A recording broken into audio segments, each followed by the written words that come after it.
And so this video, I'm just going to let this play in the background because there's no sound.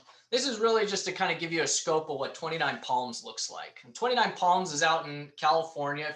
If you're a hiker, it's not far off from Joshua Tree. It looks very similar to Joshua Tree, the difference being that this is a premier military training institution.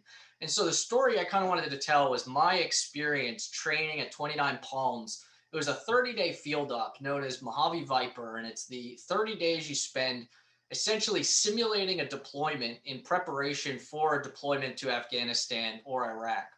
And it was during my time at 29 Palms where I found out that I was being promoted from a lance corporal to a corporal, which is the first promotion you'll receive where you're essentially making a transition from what they call general population to a non-commissioned officer. And once you become a non-commissioned officer, you suddenly have a much higher burden of responsibility for everyone placed in your charge.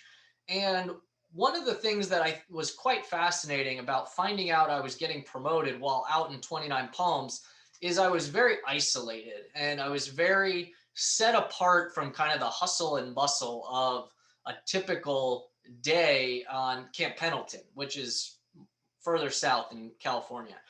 And one of the things I did with a lot of my downtime well, I wouldn't really call it downtime. I would call it isolated working time because I was certainly working just sort of in a much more remote setting and doing it in a way where I spent a lot of time reflecting on the fact that at the end of the month or really beginning of the next month, I am suddenly going to be promoted to a non-commissioned officer's position where now I'm responsible for a contingent of Marines in my charge.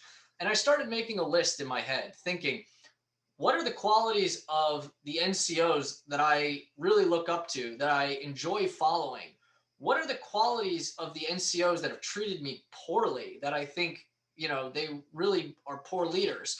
And I started making lists in my head of good leadership qualities and bad leadership qualities. And then over the next couple years of my career, I found myself really intentional about constantly reflecting on that list of qualities I made and trying to apply them. And so that brings me to leadership pearl number 2, which is good leaders should be introspective.